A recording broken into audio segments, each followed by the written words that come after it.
Welcome aboard. It's episode 94 of the J.R. Hoeft Show. I'm pleased to welcome John McGlothlin, a writer, soldier, professor, and lawyer who has written a great book called How to Deal with Damn Near Anything, The Paratrooper's Guide to Life.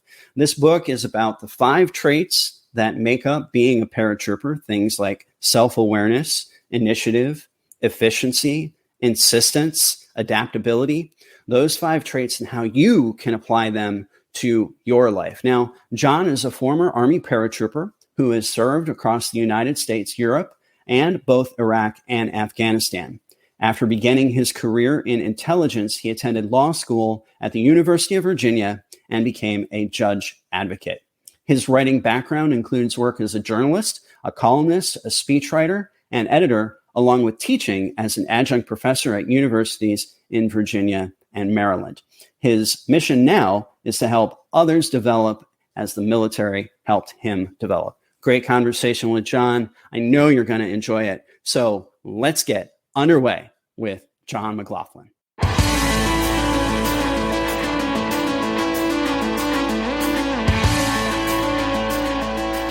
John McGlothlin, welcome to the podcast. Hey, how are you? I'm doing fantastic. It's great to have you on the show. We're longtime friends. We might as well put that out there for folks to know that, kind of be transparent about these things. Exactly. I've known you for a while, but I haven't spoken to you for a while. So this is a little bit of catch up, which is great. In the meantime, since I think we've had a conversation, you've written a book and graduated law school.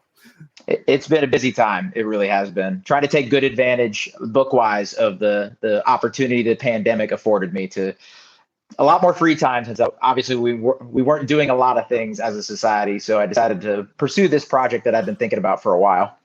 Absolutely. And again, as I mentioned in the introduction comments here before doing the interview, you are the author of How to Deal with Damn Near Anything, The Paratrooper's Guide to Life. And you got to love that byline by John McGlothlin. How does that feel? How does that feel when you finally get this labor of love into publication? It feels a little surreal, honestly. I had not grown up wanting to write a book. It wasn't something, honestly, that I'd even thought about while I was in the military. I know it's become increasingly common, for good reason, for people in the military to write books about their experience, but it wasn't something that had ever occurred to me. I thought there were already plenty of guys and gals doing that already. But I realized after I got out and started to get back into normal life that there was a gap that I thought I could fill with my experience that was a complement to some of the other books and movies and other stories that get told about military service. Well, I'm glad that you focused on your expertise. You were a paratrooper, which is fantastic. But I was kind of surprised to learn that there isn't a lot of material from the paratrooper community on, the 5 traits that we're going to talk about here in a minute. Were you surprised by that? I was, honestly. And I think that it's human nature for everyone, both inside the military and outside the military, to be drawn to the most dramatic stories about anything. And that includes the military. And for us, that means stories about combat, stories about leadership. And, obviously stories like Band of Brothers and more contemporary versions of those deserve to be told. I mean, I was in an airborne infantry unit. A lot of the guys I worked with saw some of the fiercest combat that any American soldier has seen after 9/11. And those stories have been told and should continue to be told. But I wasn't sure that they were of the most value to everyone else. And those stories are inspiring and they serve as a reminder of the respect that is due to the soldiers that face combat. But in terms of day-to-day life, I was in both Iraq and Afghanistan, deployed to both, went outside the wires, we call it all the time. But back in day-to-day life here in the normal world, those aren't the experiences I draw on every day. There were other military experiences that were more useful, and those are the experiences I thought other people could benefit from reading about. No, and I'm glad that you did. There are leadership books that are here and there, but none that focus I think acutely on the traits that you described that we're going to get into here throughout the book. But before we get into it, talk a little bit about yourself, okay? And you have to. This book does draw upon your experiences in life. So how do you get from? We all know now that you were a paratrooper. To eventually writing this book? What were the things that inspired you to do so? Well, honestly, it was a process. So I left the full-time Army after almost 10 years of time. And I had been fortunate to do a lot of interesting things and exciting things, but I wanted a little bit of a change. And I stayed in the military as a part-time soldier, and I'm currently still in the DC National Guard. So the process began with me being a full-time soldier for almost 10 years. I got out and I went to law school on the GI Bill. And not just my interactions in law school, but my interactions with everyone. I was a little judgmental at first. Only 6 months passed between leading an airborne infantry unit with some of the most hardcore people you're ever going to meet in the world to being just in normal life. And I could be pretty harsh internally. I tried not to say things to people, but internally I was pretty judgmental in terms of how ready people were for challenges, how they dealt with stress, those sorts of things. And what I came to learn, both as a grad student and then in the working world after I graduated law school and started working in various places, was that it wasn't that people weren't able to do these things. It was that nobody had taught them how. I really took for granted the training that I got in the military, and not just the how to fire this weapon, how to jump out of this airplane type of training, but the more subtle lessons that are sometimes spoken, sometimes not, that you get day to day, week to week, over the course of a significant period of time. And those were the lessons that just weren't present elsewhere. And as I realized those lessons weren't present elsewhere, I started trying to explore ways to write them down, to get them out there to people, so hopefully they could be of use to others as they confront challenges in their day-to-day life. Yeah, and you started off right away. Let's get into the introduction now. It says a lieutenant suddenly came flying out of the door, 34 feet in the air, eyes closed and arms flailing as he futilely tried to grab the side of the tower he just exited. The rest of us turned to look as he slowly and uneventfully made his way down a zip line attached to the tower, landing with a soft thud next to fellow airborne school trainees on a nearby dirt mound. Now, you continue. The flailing lieutenant was one of several hundred soldiers who jumped from the tower that day, a surprisingly diverse group that included everyone from future Special Forces operators to supply clerks and admin personnel. This is my favorite sentence. Gravity doesn't care how cool your job sounds or how impressive your title is. A colonel and a private both fall at the same speed and will hit the ground just as hard if they don't pay attention. John, you write wonderfully. Thank you. Sure. That's a really good sentence, but it's also a really good life lesson as well. The fact that we're basically all on the same planet here, and there are certain life lessons that apply to all of us. No, it's true. And a lot of other walks of life, people, once they reach a certain status, are immune from consequences from bad decisions. And that's just inevitably how it's going to be when people accrue status or wealth. They, not without reason, use those things as a way to get out of bad things happening to them. And paratroopers, that's one place where that's just not going to work. The types of challenges you confront, you can't pay your way out of them. You can't yell at somebody or coerce them into not holding you accountable. And unfortunately, it's rare. The training is good, and we're diligent about these things. It's rare, but it does happen where even lieutenant colonels, which are, for those who aren't familiar with military lingo, are high-ranking officers. They have been injured and killed in airborne jumps because they didn't do the little things, and no amount of status was going to save them from those consequences. Let's talk about the first part of your book, though, because you don't jump right into explaining the traits that you find are the five most important of the culture of being a paratrooper. You go into a little bit of a conversation about education and the role of education in developing a person. Try to, in a nutshell, explain what you were going for with this part of the book.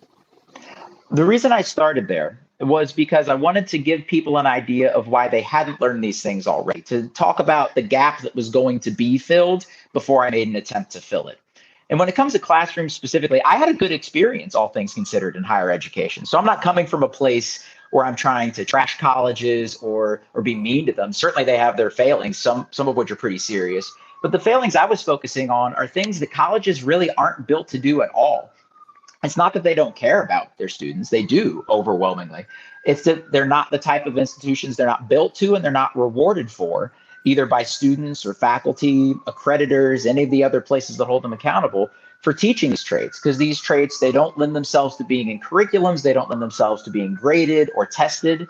And those are the things you most of the time have to do for subjects that you teach in college. So I wanted to get into why colleges weren't teaching these things and remind people that it wasn't because they didn't care. It's just because they're not built to do so. So what do you think, is the role of a university? Do you think that maybe universities should get into teaching some of these traits? Is it important to instill some of these ideas in folks in that university environment? I think it would be helpful to do so. I don't think it should become a huge part of the curriculum, frankly. I think it's instructive that there was one Ivy League school that created a course that isn't quite the same as what I was talking about, but was at least aimed at a broader type of non-academic development, things that would help you in college, but things that weren't about only college. And that course became wildly popular to the point where they moved it online so more people could be a part of it. But despite that success, that has not been replicated at other schools. It's not a common part of the curriculum, which I think is really unfortunate. So my vision is that there is one such class that each college student takes. It could be a short course. I don't even think it necessarily needs to last an entire semester, but it would provide them with a foundation of knowledge that they could go back to when they needed to. And to answer the first part of your question, what are colleges for? There's really two functions I think they best serve. One is teaching you technical things. If you want to be an engineer, a lawyer, an accountant, then you need to learn just literally how to do your job. But that's the same, honestly, as an HVAC repairman or a plumber or a carpenter. So that's not necessarily different for a university. So I think university strengths, college's strengths are meeting new people. Frankly, I would not have gotten outside of my bubble nearly to the degree that I did if I hadn't gone to a different state for school. And I don't think that's necessary. Just met different people from different neighborhoods that you wouldn't meet otherwise. And then obviously I joined the Army and I met all kinds of different people. But for those that don't join the military, and I try to emphasize that you don't have to learn these things, college does serve an important role in helping you meet new people. But I think that it still leaves the gap of teaching you how to develop yourself internally and to develop these traits, which are so helpful in day-to-day life. So in the business parlance, we know that a lot of companies, they have their mission statements, they have vision statements, they have core values. Even in the Navy, when I first joined the Navy, it was tradition, integrity, professionalism. Then it transferred to honor, courage, and commitment. I know the Army has leadership as its acronym. So what is unique about being a paratrooper? Why? Obviously, that's sort of your background. That was your indoctrination, if you will, into professional life and adult life. And so you have a core association with it. But what other than that? Honestly, paratroopers sit at a unique place between a normal job and an exceptional or special forces type of job, in the sense that they're a challenge that anyone, literally any type of job in the military, can embrace, but they don't require the type of wholesale, dawn to dusk, your whole life commitment that joining special forces, becoming a Navy SEAL, those types of jobs do. So a lot of the voices we hear from the military are people who did pursue those special operations careers, and I have an enormous amount of respect for them.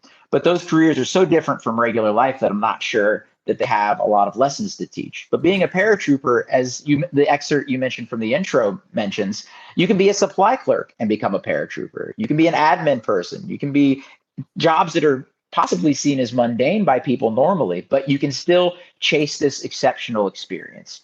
So that's why I thought it was a good framework to use to discuss development with people, because inside the military it presents a chance for anybody to challenge themselves and to grow. And so I'm playing devil's advocate, but not really. You talk about in the promotion of the book that this is something, these are traits that anyone, of course, can achieve, and that you don't have to enlist, right, to do it. Here's the devil's advocate question. It took that culture to bring that out in you. It took a culture like that to bring that out in me, people to hold me accountable to these values and these traits. Do you think that still, though, is important, or do you think that an individual can hold themselves accountable to, somewhat achieving these traits at some point? I think everyone can be better, can improve, can get closer to where they want to be. And one of the things that was important to me in writing this book, a lot of other, whether it's self-help books or military books, talk about mastery. They talk about words like extreme, reforging yourself, these sorts of very intense concepts. And I shied away from that specifically because there's a phrase that's in the book, all progress is good progress.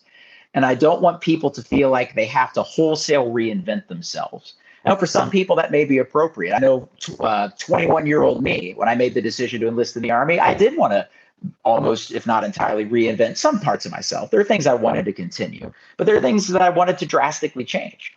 But one of the reasons I think incremental progress is important is because if somebody's 40-something, like I am now, and picks up this book and honestly probably isn't going to reinvent themselves, that's fine. They can still pull valuable lessons from it. So I think there's absolutely still a role for actually joining the military for people looking for a scale of change that is beyond what any particular book could provide. But I think it's important that people have tools to help them achieve goals that are in that big range between not changing at all and changing everything.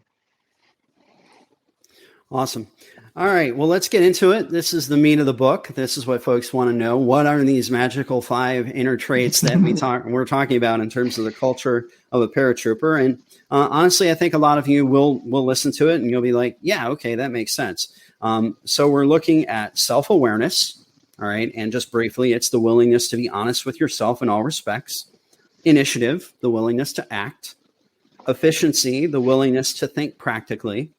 Adaptability, the willingness to change, and then insistence, the willingness to set boundaries and enforce standards. All extremely valuable. So let's start with self-awareness. Unpack that a little bit for us and give me an example as to where you think that that's important in our lives. And certainly maybe something that you've seen.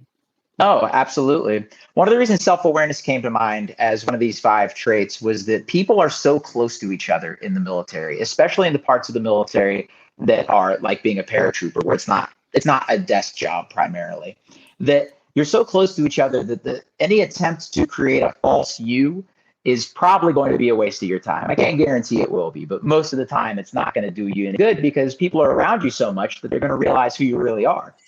Whereas in a regular job or classroom where you only see people for a certain amount of time a day, in a workplace, you may have 2 or 3 meetings a day, but the rest of the time you're in your office, you can try to put up a front. And there's reasons why people do that. And I don't blame them for doing so. But the idea behind including self-awareness as a trait was that it's ultimately futile to do so, or at least not worth the cost. And that the military shows that not just in theory, but in practice, that you can be around people, you can be yourself.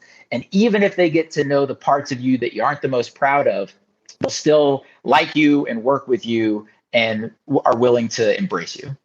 Is there a moment that you experienced this self-awareness trait in action? Absolutely. The book tells a story about this thing that I called the phone container, which was this shipping container with payphones in it that was located outside our base in Iraq.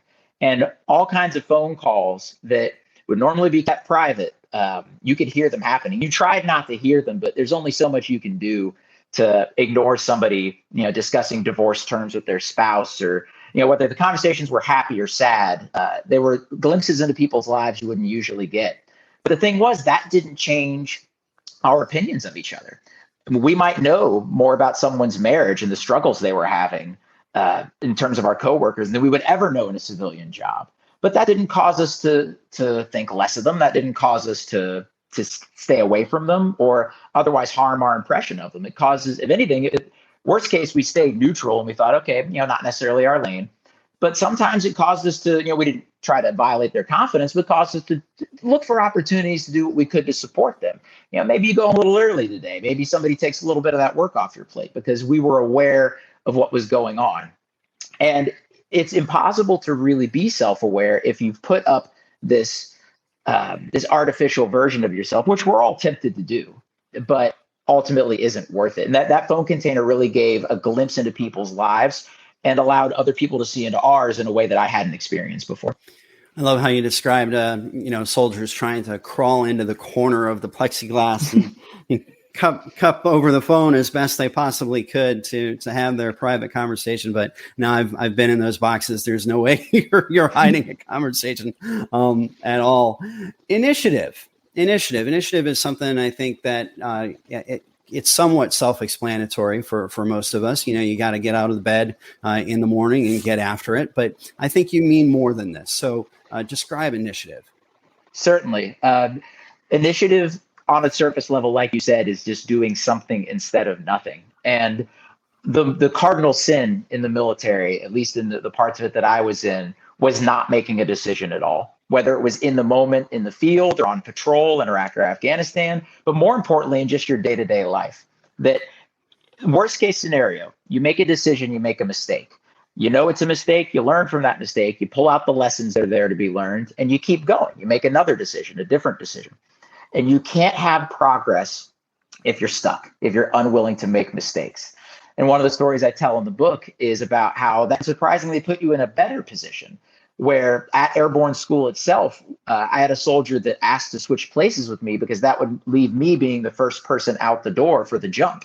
And when jumping out of an airplane, if you're first, you're the one looking out the door, you're looking out of the countryside, you can see everything that's about to happen. Where if you're anything but first, you're just staring at the back of the helmet of the guy in front of you. But it turns out that being first was the safest place to be, because overwhelmingly the largest cause of problems on a jump is a mistake made by somebody in front of you. And I don't know, I shouldn't quite say overwhelming, but a common cause of problems during a jump is somebody making a mistake in front of you and you not having time to react. If you're first out the door, then you get to set the tone. And I found that's true in other places in civilian life. If you're willing to fill a gap, whether it's answering a question that nobody knows the answer to in a group situation. Well, if a period of silence has already passed, that's implicitly saying nobody knows the answer. So you're not going to be judged if you don't know it either. You're just trying to keep things moving. You're trying to throw something out there so the manager, the professor, or whoever can keep things going.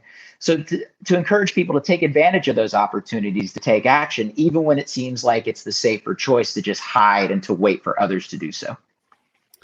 Your next trait is efficiency that you describe. And in efficiency, again, it's the willingness to think practically. Also the willingness to try to find savings and things of that matter. What is the applicability here, do you think, to just the average citizen? It is easy to try too hard, to get too invested in something, to worry too much, to spend too much time and energy on something. And the military is good at discouraging that. And I'll always remember my drill sergeant looked at us after teaching us how to do a simple task that we were, of course, doing wrong. He looked at us and said, "Work smart, not hard, privates." And we all took a second. We thought about, did he just tell us not to work hard? But that's exactly what he was telling us, because our problem wasn't that we didn't care. And obviously, not every trait's going to apply to every situation. So if somebody's apathetic about something, efficiency probably isn't the issue. But if you do care, I think most people do care about most things they do, then the challenge is going to be ensuring that you don't burn out, that you get the most out of your time and your energy.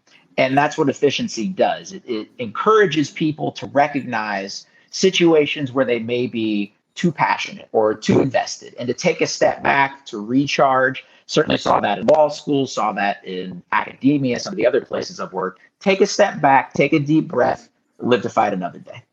Yeah, and you also say to have some perspective, to block out drama, recklessness. Yeah, that was the word that I was looking for, to guard against recklessness. And I think a lot of us are prone to that. I mean, we're prone to getting caught up in the moment, prone to get caught up in all the cares and the worries of the day without necessarily focusing on what matters most to us. Yeah, the last 2 years have been a lesson in that chaos is everywhere. It's been an unprecedented time for all of us. And I found it particularly useful to think about efficiency during that time. And I know if the word efficiency may seem mechanical or a little bit cold to people, but it doesn't mean you don't care at all. If anything, it's most important when you care the most. And over the past 2 years, we have all had plenty to think about and plenty to worry about. And efficiency is the way in which you can ensure that your care and your worry goes to the right place. And this leads directly into your fourth trait that you describe, which is adaptability. Adaptability to be able to be flexible, to be able to roll with the punches, to be able to, find new ways of solving problems. In your words. Well, the military, despite having existed for a very long time and being invested heavily, both financially and otherwise, in a lot of the things it does, is good at the lowest level. And I should say my book it's a portrait of the military at its lowest level, at its most adaptable level. Once you go up to a certain scale, it can become difficult for any type of organization, even the military, to change. But at its lower levels, it is crucially important that you adjust because things are changing all the time. And you can't get emotionally invested in a certain approach or even certain people. One of the things the book discusses is how the military regularly rotates out people. And it's a little better than it used to be, but on average, less than 3 years will pass between a soldier, can't necessarily speak for the timelines for other services, but for a soldier going from one base to another. And you simply have to adapt because you're around all new people now. And from a HR perspective, to compare it to a civilian job, I don't know if I've ever seen another job where you don't get to choose who you hire. You know, the Central Human Resources Command picks somebody and they show up at your unit and they're your coworker or your boss now. And you have to train them. You have to learn to work with them. They could come from a completely different part of the country, completely different background, different style, everything. And you have to adapt to working with them. And I find that it's easy when you don't have to adapt, when you're not moving from place to place constantly, to just say, so-and-so sucks, or this situation sucks, and to not put as much effort as possible into adapting the best you can and making the most of it. So obviously, adaptability is extremely important to the military, and it's great to have that change every 2 to 3 years with new ideas and new people coming and going.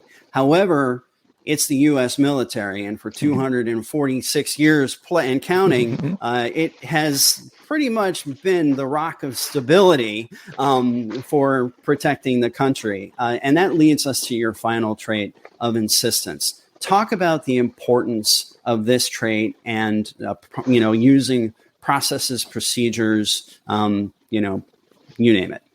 Absolutely. No, the insistence is probably the most military of the terms that I've used.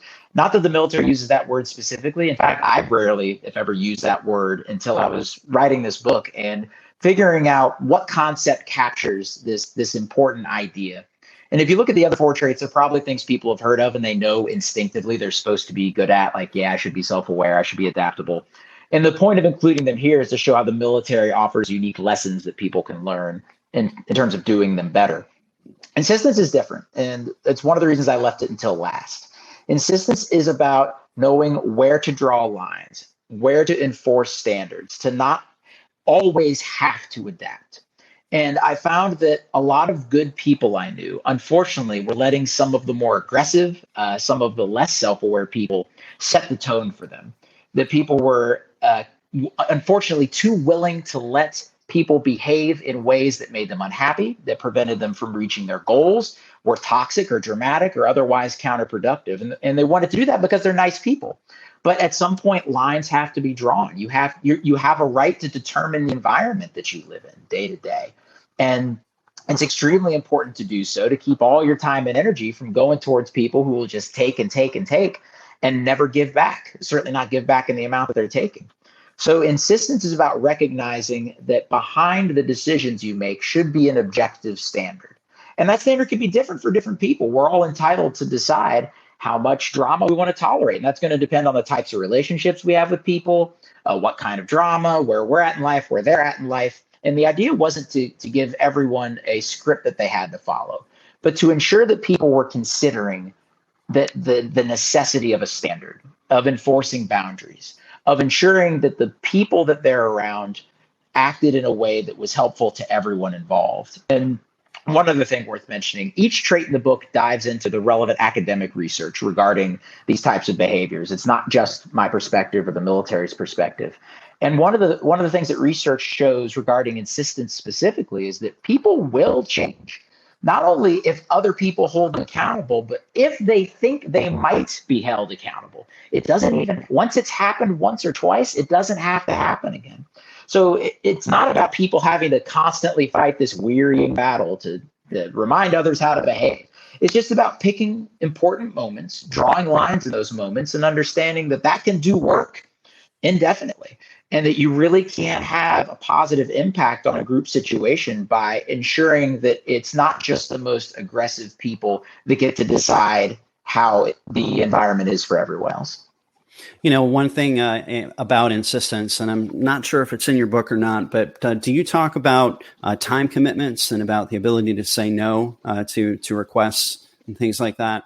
Absolutely. Expand on that a little bit for me, because we all, there are some people who really struggle with yes. Absolutely. And one of the reasons self-awareness comes first is because I want people to identify where they're at on spectrums like that. How much of a pushover are you? And that can vary by relationship. There's certainly people in my life that my wife can push me over more or less whenever when it comes to needing something. And there's people I'm definitely less deferential to.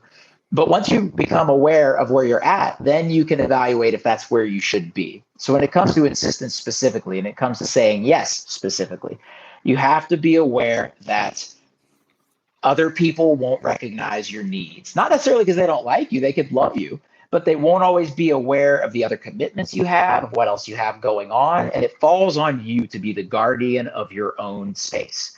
And that means having to say no, even when you want to say yes, or not even necessarily having to say no, saying yes, but. So yes, I'll help you move, but it has to be this day. Yes, I'll help you study for this test, but after I take this other test. So it's not necessarily even having to say no to people. It's about setting conditions that allow everyone to come out of the experience better and nobody to come out of it overly stressed. Absolutely. And you can also offer something in return, or say, hey, no, I can't do it this day. However, if you need a help from me at another time, please don't hesitate to ask. Or if there's something else that I can do for you, I'd be thrilled to do that. But again, like you said, be a guardian of your time, and not allow other people to impose drama and to waste your time. Make it valuable. So these are all great life lessons. Again, let's just recap real quick. We've got self-awareness, we've got initiative, we've got efficiency, we've got adaptability, and we have insistence. All 5 wonderful traits. If you were to sum it all up and package it, what do you want the reader to get out of this? I want people to embrace the level of impact they can have on their own lives. And I want people to be excited about the idea that if you haven't been taught these things before, that there's a lot of gains to be made, a lot of growth to be had by even little changes can have huge benefits. So I want people to be hopefully excited about the idea that there's somewhere out there in the military, not everywhere in the military, but in enough places, there are groups of people doing these things well, and there's no reason why everyone else can't do them better also. Well, just from this podcast, I'm self-aware that I have lessons learned to gain from the technical side of doing this. And I'm also just really appreciative of your adaptability. Well, thank you. As well, when we lost connectivity there for a little bit. John, tell people where they can find out more about you and your book. Certainly. You can find me on Facebook or LinkedIn, if those are your platforms, at John M. Author, all one word, John M. Author. And if you're on Instagram or Twitter instead, I'm a little less active there, but if you want a little different side of things, you can find me on Twitter or Instagram at Vice Realist. That's VICE Realist. Awesome. Well, John McGlothlin, I have to consult again the title because I haven't quite memorized it. It's a long title.